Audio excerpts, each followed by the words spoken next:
Nós começamos falando sobre uma alternativa para quem busca conhecimento no campo da literatura, da filosofia e do direito na internet. Vitor Pinheiro, doutor em filosofia, nosso convidado do primeiro bloco agora do programa, criou o site dialético.com.br para quem busca conhecer melhor esses temas todos, mas com rigor acadêmico, mas de modo acessível e objetivo. E a gente conversa sobre isso, você vai gostar com certeza. A gente começa o programa só com o Vitor, né, que vale por 2, 3 convidados, com a Elaine, que está aqui. Os outros convidados estão chegando, a chuva acho que complicou um pouquinho a vida deles, mas enfim, tem muita coisa sempre para a gente conversar com o Vitor. Um prazer, viu, Vitor, você está aqui de novo. O prazer é todo meu. A gente sempre se encontra mais na feira panamazônica do livro, né?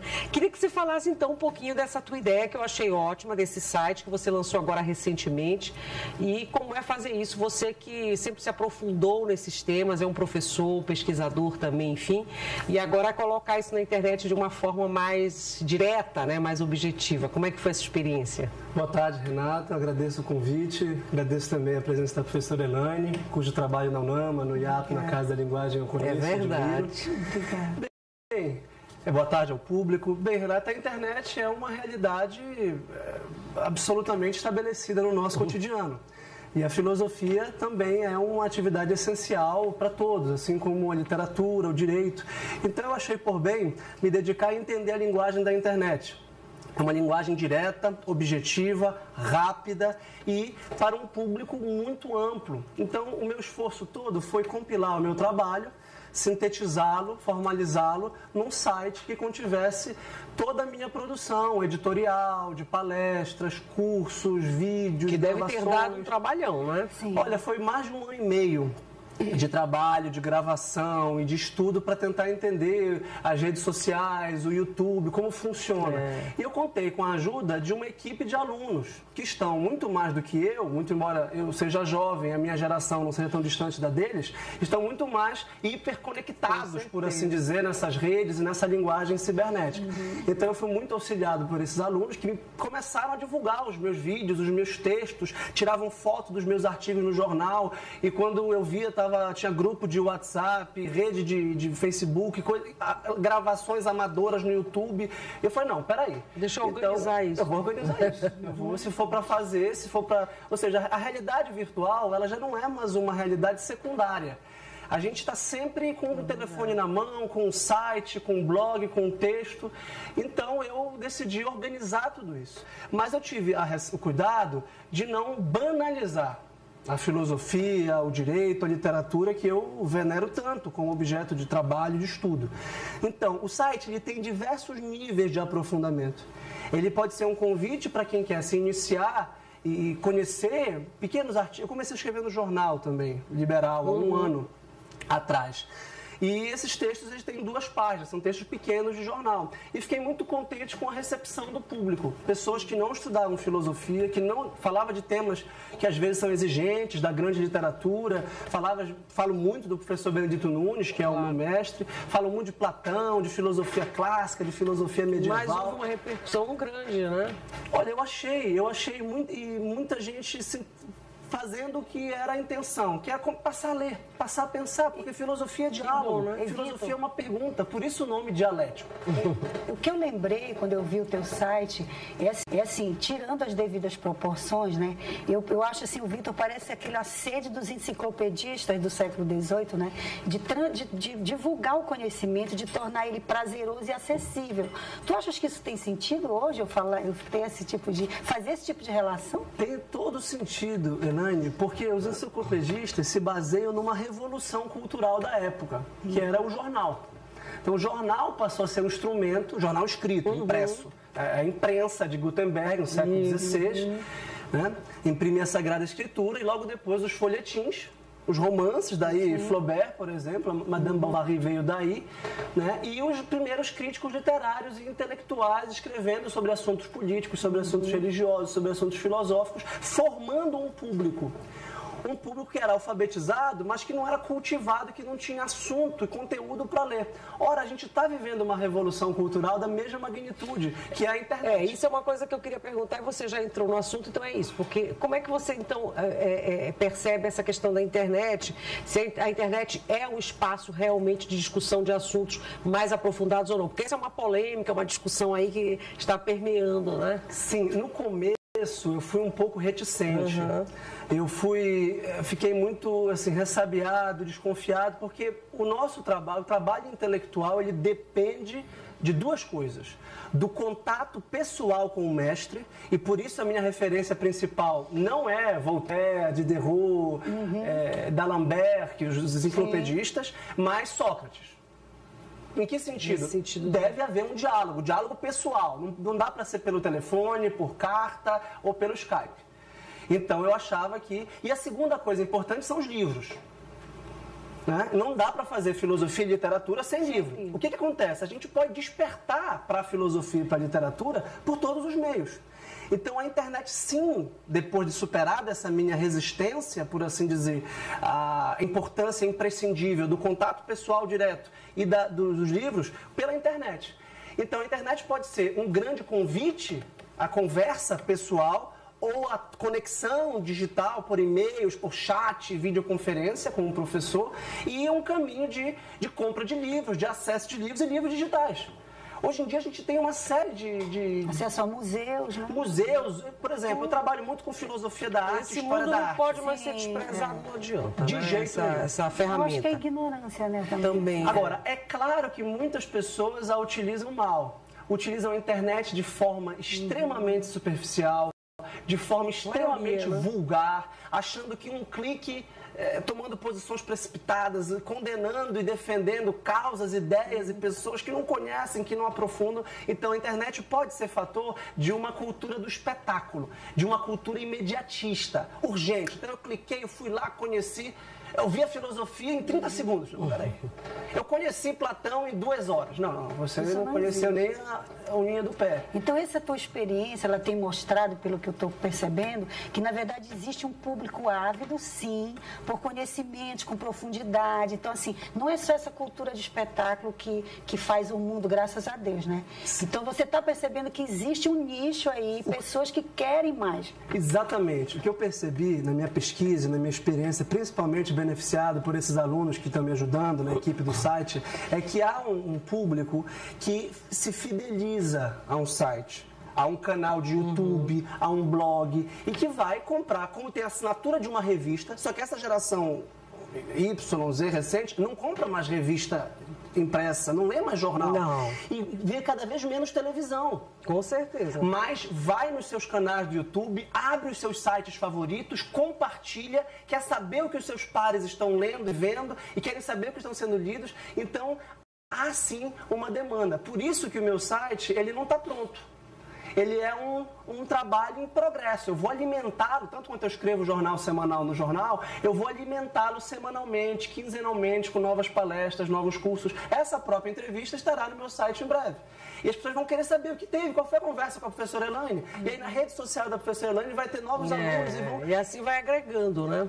Então, a internet pode ser mal utilizada, como todas as ferramentas da vida em geral, mas pode ser muito bem utilizada para a cultura, para a filosofia, para o aprofundamento das questões jurídicas. Também, né?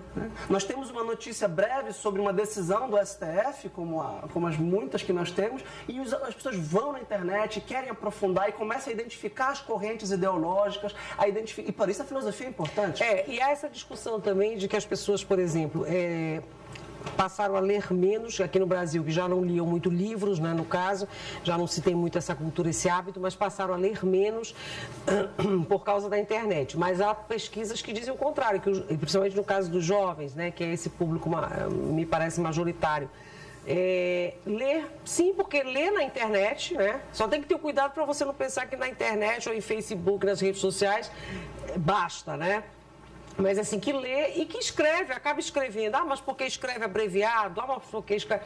Mas enfim, escreve. Eu queria te ouvir sobre isso também, já que você entrou por esse campo, né? É uma ambiguidade muito grande. Na década de 60, 70, surgiram várias teorias para tentar refletir sobre a cultura na época da massificação.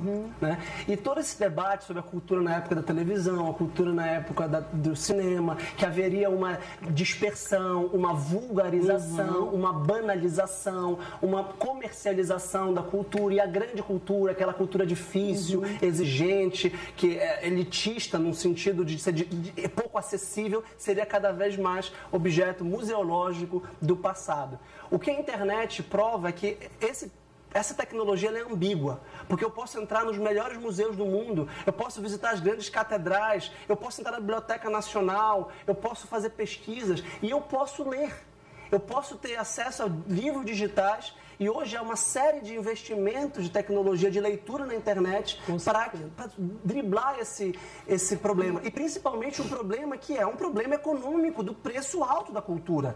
Como é que eu vou no Louvre em Paris? Eu preciso ter muito dinheiro para fazer uma viagem transatlântica. Agora, o que eu percebo, por exemplo, que essa discussão que a gente está tendo aqui, ela é um tema que ela pode ser debatida até no ensino fundamental. Deve. Porque, assim, se o adolescente ele entende que mundo é esse que ele está vivendo, ele vai perceber que você vive num sistema que quer cada vez mais que você seja menos informado. E aí o professor é que vai ser aquele guia, orientador, conversando. Né? Então ele vai orientar olha, você quer ler bons textos? Você quer...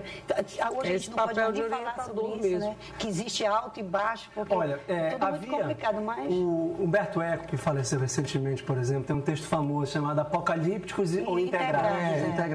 Então, não tem mais como resistir, em nome da alta cultura, a cultura dos livros, das óperas, dos concertos, e contrapô-la à cultura moderna digital.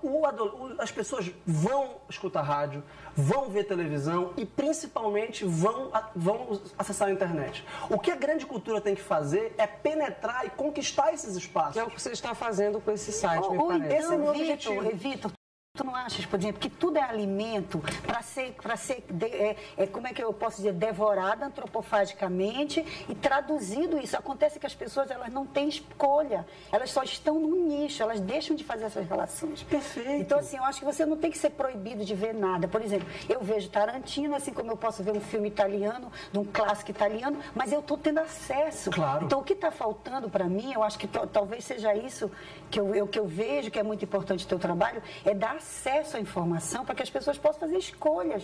Isso. Mas elas não podem ser escravas de um determinado tipo de música, de um determinado tipo de filme ou de um determinado tipo de literatura, tu não acha? Exatamente. O problema da internet é que assim, o contexto social em que as pessoas se valem da internet é um contexto um pouco apressado, um pouco rápido. Então eles querem as coisas rápidas.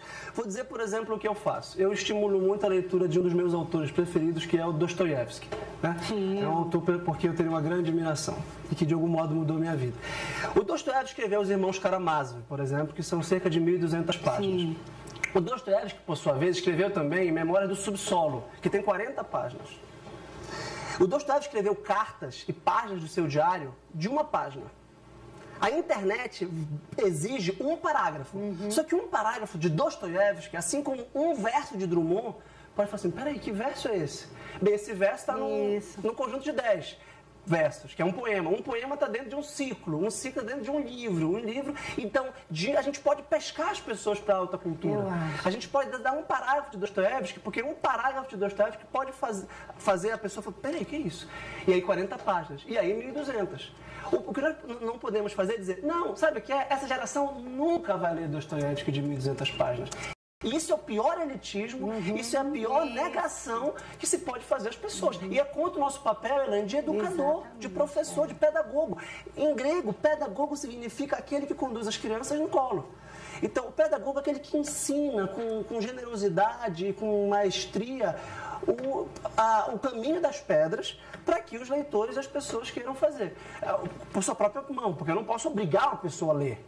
A leitura é um ato de amor, é um ato livre, né? Mas o que a gente pode fazer é tornar a leitura agradável, saborosa. E é isso que você está tentando fazer nesse site, né, Vitor? Pelo que a gente está conversando aqui. Eu percebi um tema que ele está tratando lá sobre cultura, né? Que tu falas sobre cultura, a cultura no sentido antropológico e a cultura no sentido mais estético, né? Pedagógico. É interessantíssimo, porque está super claro né? Que você vai perceber que, na verdade, não é uma questão de discriminar a cultura do outro, mas compreender que são processos completamente diferentes. Exatamente. Eu achei muito interessante. Cultura no sentido antropológico é tudo aquilo que o homem faz. Tudo que o homem faz é cultura, sem exceção. E nesse sentido está no mesmo plano. Agora, o professor Benedito Nunes deu uma contribuição para a cultura muito maior do que a minha. Sim. Os meus artigos de jornal valem muito menos no sentido cultural e pedagógico do que os artigos do professor Benedito Nunes. O professor Benedito Nunes será lembrado daqui a 100 anos. Eu só serei lembrado daqui a 100 anos, talvez, pelo meu bisneto ou tataraneto, por memória afetiva. Mas, do ponto de vista antropológico, eu sou tão produtor de cultura quanto ele. Assim como Dostoiévski, que contribuirá muito mais para a literatura do que certos autores que vendem literatura como... Exatamente. Mercado. Então, a cultura, no sentido pedagógico, é uma cultura hierárquica que edifica e enriquece o espírito humano e universal. A cultura, no sentido antropológico, é uma cultura local que tem valor histórico de registrar uma ação, um produto humano qualquer. Pode ser uma arma de guerra. Agora, Vitor, já que você é professor também e a gente está falando dessa questão da pedagogia, né? Do papel do professor e tudo, e falando da internet, eu lembrei, recentemente eu li um artigo, uma matéria sobre essa história de que daqui a um tempo, há muito tempo, nós vamos ter muito das aulas via internet, né? Os cursos online, e que vai diminuir muito o curso formal com o professor em sala de aula presencial e tal. E, assim, isso aí ao longo do tempo, e vai ser uma mudança muito gradativa, talvez, mas claro que não vai acabar com a sala de aula, enfim. Queria que você, já que você falou desse contato, que você entende isso como um contato olho a olho, e o livro, esse ato de lecionar, né? Eu queria te ouvir sobre isso. O que você acha disso?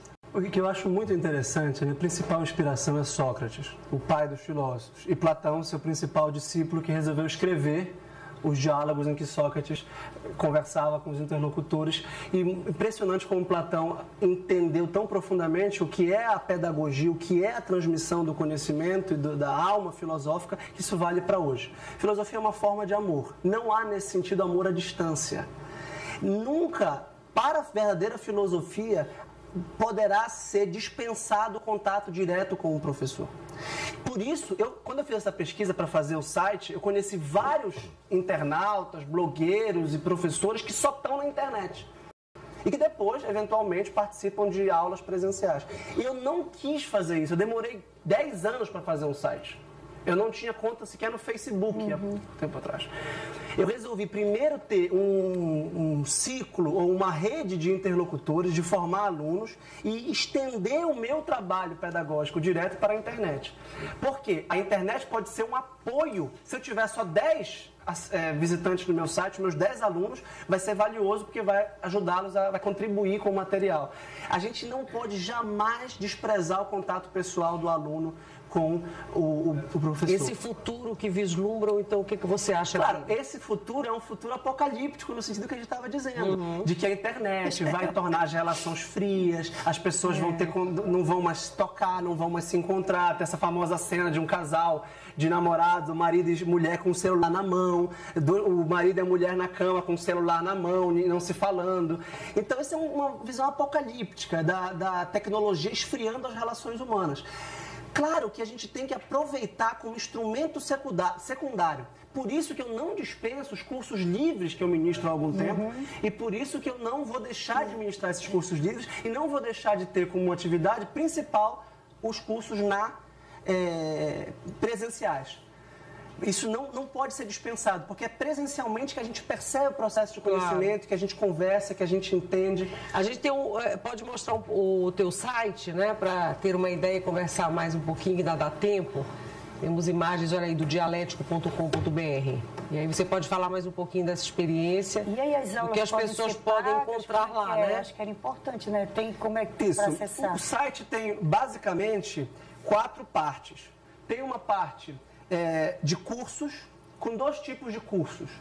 Aí são as palestras. Então tem palestras de direito, palestras com as entrevistas. Olha você no Sem Censura Pará, exatamente, lá na Feira do Livro. Sem Censura Pará na Feira do Livro, o lançamento dos Diálogos de Platão. É verdade. Eu achei bonito, tá bem... Vejam, então, desçam aí, olha a Renata. Quem não teve acesso de assistir, quem não teve a oportunidade de assistir a essa entrevista naquele dia, tem um registro aí histórico, palestras de ética pública, de ética da administração pública, eu tenho dado nos tribunais de contas, no SEBRAE, de filosofia, até mesmo de religião e teologia. Muito bacana. Então, escritos breves de 2 páginas, também, aí acrescentando 10 páginas, 20 páginas, e o aluno que quiser, você vai encontrar textos de 100 páginas. Vai encontrar textos acadêmicos, que são um pouco mais exigentes, um pouco mais difíceis, mas também ensaios. Isso eu aprendi com o Benedito Nunes, ensaios breves, que são os ensaios principalmente dos jornais. Palestras, cerca de 25 palestras que eu tenho gravado ao longo dos últimos anos, palestras acadêmicas, palestras nos fóruns em geral, Feira do Livro, palestras na Casa da Linguagem, inclusive IAP, todas as palestras que eu dei, e cursos online pagos. Sim. E, naturalmente, eu precisava cobrar um preço, espero acessível, R$19,90, R$20, né, para um curso de 6 aulas de introdução, por exemplo, à filosofia clássica, à literatura russa, à estética renascentista, ao iluminismo, a temas jurídicos como direitos humanos, como história da ciência, questões assim, cursos diretos, cursos pagos. Que aí é o que a gente estava dizendo, esses cursos paralelos que aí sim na internet são valiosos, são importantes e tal, né? Mas a minha ideia é não restringir o contato com o meu aluno a esses cursos. Claro. Eu gostaria de receber o e-mail deles, de ter videoconferência, de ter contato. E tenho um plano de fazer 2 vezes por ano um grande encontro dialético em Belém, que é a minha cidade, com os meus alunos, eventualmente de fora. Eu tenho um aluno, por exemplo, já cadastrado de Castanhal. Para ele não vai ser difícil. Mas se eu tiver um do Rio Grande do Sul, o ideal é que eu pudesse conhecer esse aluno, né? Então, a gente não pode deixar massificar o ensino. Eu gostaria muito de conhecer o meu aluno, como eu faço na vida, na graduação da universidade. Conhecer meu aluno, saber que curso ele assistiu, que texto ele leu, né? E poder recomendá-lo e ajudá-lo. Porque a filosofia tem essa dimensão humanista. Eu queria que também aproveitar esse finalzinho desse bloco, Vitor, que você falasse um pouco também da filosofia, né? Para que as pessoas entendam que a filosofia está no nosso dia a dia e que papel ela desempenha. Perfeito. Como eu disse, Sócrates, que começou com essa atividade intelectual... Não é um bicho-papão, né? Não é um bicho-papão e não ensinou para alunos matriculados numa faculdade de filosofia. A filosofia é importante demais, como a política, como o direito e como a literatura, para ser restringida aos estudantes de filosofia, direito, política e literatura. Quer dizer que só vai se interessar por política quem estudar ciência política? E nós que somos cidadãos? Né? A literatura só vai ser estudada por quem faz letras? Então, a filosofia tem essa dimensão pedagógica de ajudar o homem a entender o mundo à sua volta e a se localizar, e a pensar o mundo, e a pensar as relações humanas. O que é a amizade? O que é o amor? O que é o casamento? O que é o Estado? O que é a justiça? O que é a beleza? Então, a filosofia, de algum modo, tenta sistematizar o pensamento a partir das experiências concretas que os homens vivem, e por isso a filosofia deve estar irmanada com a literatura. E com o direito também. Com o direito também, porque o direito lida com algo que é importantíssimo na vida em sociedade, que é a justiça, que é a igualdade, que é a liberdade. E sem direito nós não temos, sem um Estado de direitos, sem uma sociedade baseada em leis que tentam garantir esses direitos individuais, sociais, não há convivência pacífica. Por mais que se cometam injustiças dentro desse Estado, claro, mas aí que o direito é o Estado como um todo, tá, gente? Aí é que o direito se torna mais importante. Mais importante ainda. Tem tempo, isso é uma coisa que eu falei, eu estava conversando com ele, que na verdade o filósofo não tem que estar numa torre de marfim, né? E parece que nesse país, eu não sei se é só aqui, o filósofo, o poeta, como se eles estivessem numa nuvem. Ainda né? é assim, acho que vem diminuindo isso. Eu espero, né? Eu me encantei pela filosofia com o professor Benedito Nunes no Centro de Cultura e Formação Cristã, numa palestra sobre poesia. E hoje lido com a filosofia profissionalmente, é a minha vocação, a minha profissão, mas comecei a trabalhar na Faculdade de São Bento, do Rio de Janeiro, em 2010. Então, logo defendi o meu mestrado. E comecei a dar aula para seminaristas, para médicos, para engenheiros, para pessoas que faziam outros cursos, mas que amavam a filosofia. E quando voltei a Belém, eu passei a relacionar a filosofia no direito. Ou seja, a filosofia não é uma especialidade Não é uma pergunta que você faz, o que você vai fazer com a filosofia? Ora, eu vou ser feliz com a filosofia, no sentido que eu vou me entender. Então, autoconhecimento, vou entender onde eu estou, vou entender meu tempo histórico. Eu vou entender de onde nós estamos vindo, como paraenses, brasileiros, latino-americanos, portugueses, europeus, cristãos, gregos, romanos, judeus. Então, a filosofia é um estudo cultural de reconhecimento da nossa identidade. Te dá a ideia de globalidade, né? Tudo que a escola não faz, né? Tudo que a escola não faz, porque a escola está pautada num paradigma epistemológico, cartesiano, que fragmenta. Tá, não, literatura é uma coisa, artes plásticas são outra, jornalismo é uma coisa, comunicação é outra, publicidade é outra, direito é outra, política é outra, ética é outra. E a filosofia fala, não, é o mesmo fenômeno humano que se dá em diversas formas, está ligado. Os grandes filósofos, até o século XIX pelo menos, são filósofos que sabiam de tudo, que liam de tudo. E não filósofos especializados, qual é a tua área? Que é uma obsessão nossa do mundo. Então tu és a contemporâneo, moderno. Da moderno. educação humanística, né? Sem dúvida, o meu projeto é humanístico. Tanto que um dos cursos é formação humanista.